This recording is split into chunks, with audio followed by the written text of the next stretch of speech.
Okay, now we're going to be talking about restless leg syndrome. And restless leg syndrome is characterized by leg paresthesias, that burning, that prickly sensation that's associated with an irresistible urge to move. And over 10% of the population in the U.S. have the problem. Women are affected twice as often as men. And the most common type, because there's different types, but is associated with peripheral and central nerve damage in the legs and in the spinal cords. In the spinal cord, the incidence is higher in patients who have diabetes type 2 and chronic kidney disease. There's some other potential risk factors: polyneuropathies, advanced age, sleep deprivation, drugs such as anti-nausea drugs, antipsychotic drugs, and some of the SSRIs. Caffeine and alcohol is another risk factor for restless leg. On the signs and symptoms, the patient usually reports burning or crawling type sensation in the legs and therefore feels the need to move them repeatedly.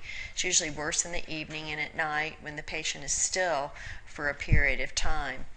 A lot of times they refer to themselves as night walkers. The management of RLS is symptomatic and involves treating the underlying condition or the contributing factors.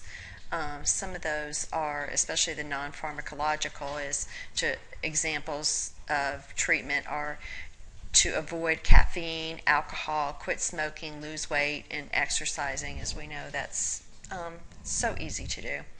Our strategies to relieve the symptoms of RLS include walking, stretching, moderate exercise, or a warm bath. Teach the patient ways to decrease insomnia, such as limiting caffeine, nicotine and alcohol, setting a routine bedtime. Make sure that strenuous activity shouldn't be done 2 to 3 hours before bedtime.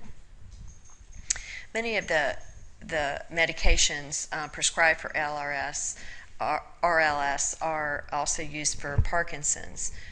You have Mirapex, Requip are some of the drugs used extensively.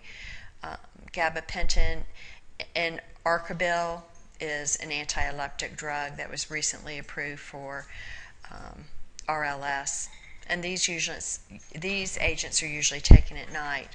And some patients have had some success with Sinemet, which is a combination of levodopa and carbidopa, which is anti-Parkinson's drugs. And this drug is often given with other medications to be more effective in reducing the symptoms of the disease. And that's usually also given at bedtime. Some other classes of medications are the benzodiazepines, such as Valium, and opiates are always given as a last resort because it's not that helpful. Two other anti-epileptic type medications are Tegretol and Neurontin, and they've been particularly effective and are taken in divided doses throughout the day. For insomnia from restless leg, the herbs melatonin and valerian may be effective for some people as well.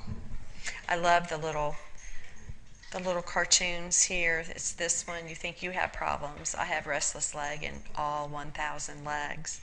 And then it goes down, kind of goes over just what I was talking about in the different slides. But I love the last slide,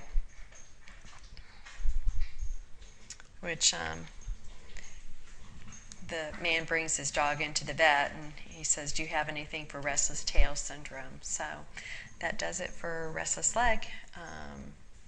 Good night and sleep well.